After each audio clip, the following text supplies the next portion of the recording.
बड़े धालीवाल साहब ते छोटे धालीवाल साहब ते हाजरीन, जिवें गिल साहब ने हुणे फरमाया,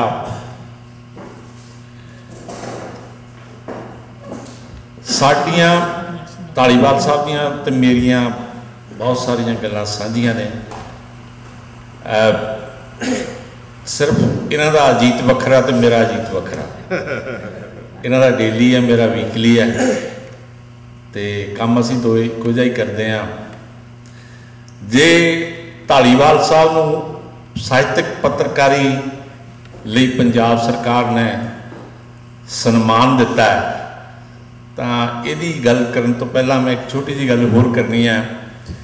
इरविंग वालिस एक अंग्रेजी का नावलिस्ट होया है, लिखता जो भी है, उन्हें प्राइज़ नाम का एक नावल लिखा, उन्हें नोबल प्राइज़ के संबंध में अंदर खाते की सियासत चलती है, इनाम किदां दिते जाते हैं, किदां ले जाते हैं, इनाम किदां अपने लिए पहला मनसूब कराए जाते, फिर लैण तो इनकार किया जाता, कई तरह दी गल्लां उहदे विच, कई घुंडियां। पंजाब सरकार ने धालीवाल साहब नूं सन्मानित किया। ये असल में ये सन्मान जिहड़ा हैगा ये साहित्यक पत्रकारी लई नहीं है, एक ढंग नाल ये धालीवाल साहब की पत्रकारी की वन सुवनता लई है, भांत सभांति जिहड़ी पत्रकारी करते हैं। मैं इन्हां नूं मिस्सा पत्रकार कहना। ये रेडियो ते काम करते हैं तो रेडियो ते जिंदाबाद, ये अखबार च लिखते हैं तो अखबार जिंदाबाद, ये स्टेज ते बोलते हैं जिंदाबाद। मतलब जिहड़े फ्रंट ते खड़े कर दो इन्हां नूं, ये उस फ्रंट ते सिरा ला दिंदे आ। ते पंजाब सरकार नूं एक उस तरह की ही, जिद्दां प्राइज़ बारे मैं इरविंग वालिस की गल करदा, पंजाब सरकार नूं ऐतकी एक चाल चलन का मौका मिल गया, एक शरारत करने का मौका मिल गया। मैं तुहानूं ये गल इस तरह दसनी चाहुंदा कि इन्हों ये पत्रकारी ये इनाम देण दोण विच पंजाब सरकार का तो जिन्ना हथ हैगा ही हैगा, मेरा बहुत बड़ा हथ है।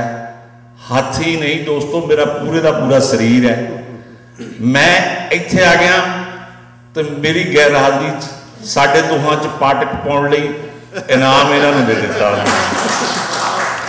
असी सरकार की इस शरारत का जवाब देने लई अज का इस समागम रच लिया कि तुसी इस तरह कर लो, असी इत्थे धालीवाल नूं सन्मानित किए जाने का जश्न मनावांगे, असी तुहाडा मूँह चढ़ावांगे।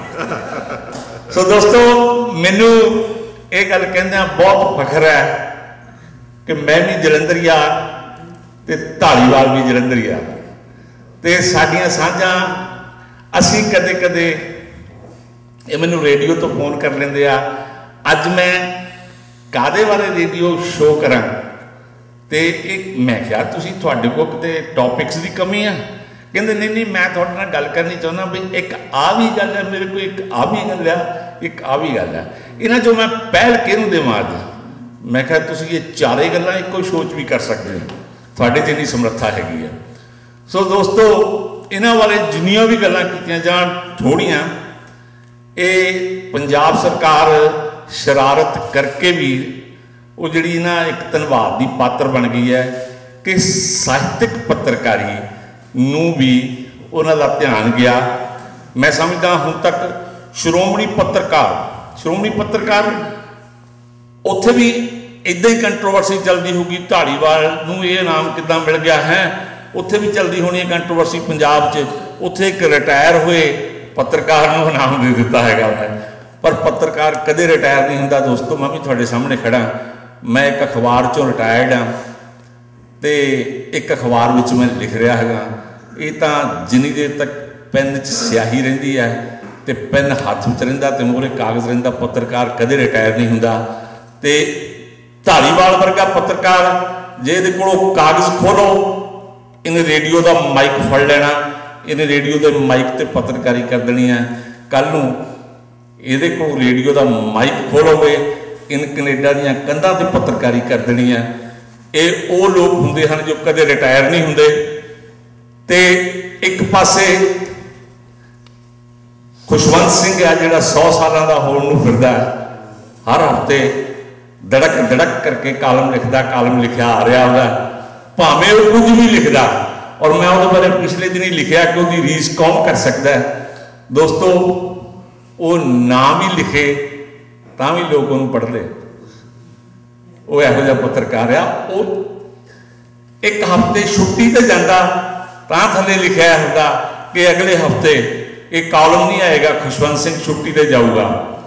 तो जिस हफ्ते वह कॉलम नहीं आता, लोग इस गल पर भी चर्चा करते हैं ऐतकी की होया, वह कॉलम नहीं आया। और बहुत सारे लोग इन्हां दिनां विच फिक्र पिया रहिंदा, सियाल है, बुढ़े सियाल औखा कढ़दे आ, ते किते किते ये फिक्र पिया रहिंदा है राजी खुशी होवे खुशवंत सिंह का आर्टिकल नहीं आया, ठीक होवे। ये तो धंधा ही इहो जिहा है कि गैर हाजिर हो के भी आदमी हाजिर होंदे ने। या खां बैठा सामने एक दिन रेडियो ते ना आवे, 2 घंटे रेडियो ते जिहड़े लंघाउंदा, लोगों नूं घरों घरी बैठिया नूं कब्ज ना हो जू तो गल करियो कि अज नहीं, अज सुन नहीं रहे असीं उहनूं। सो दोस्तों, ये कुछ काम अचानक ही सियासतां विच बहुत कुछ गलत हुंदा ते सियासतां विच कई बारी कुछ काम ठीक भी हो जाते हैं। इन्हां नूं श्रोमणी पत्रकार, साहित्यक पत्रकार के तौर पर सन्मानित किया गया, एक गलत नहीं है। और नहीं तो पिछे झाती मारीए तो बहुत सारे इहो जिहे ना इहो जिहे पत्रकार सन्मानित होए आ जिन्हां दा अखबारां दे कालमां विच जां रेडियो के प्रोग्रामां विच जां टीवी ते कदे जिक्र तक नहीं देखा, कदे सुनिया नहीं हैगा। और लोग पुछते हैं यार ये बंदा कौन सी जिहदे नाम ते सन्मान अनाउंस हो गया हैगा। सो मैं तो यह कहूँगा कि रेडियो नूं भी नुमाइंदगी दिती, अखबारां नूं भी दिती, साहित्य नूं भी दिती। ते जे इहो जिहे बंदे दा सन्मान नहीं होना तो फिर किहो जिहा दा होना ही। दोस्तों, मैनूं अज दा ये प्रोग्राम इहदा मेज़बान को मेज़बान मैनूं गिल साहब दे नाल होण दा मौका मिलिया, मेरे धन भाग, मैं बहुत खुश नसीब हाँ। मैं इस जशन का अंग बन के मैनूं ऐ लगदा कि धालीवाल दा नहीं, किसी साकों मेरा भी सन्मान हो गया है। साहिबान, आज बैसाखी का दिन है। Position, load, fire.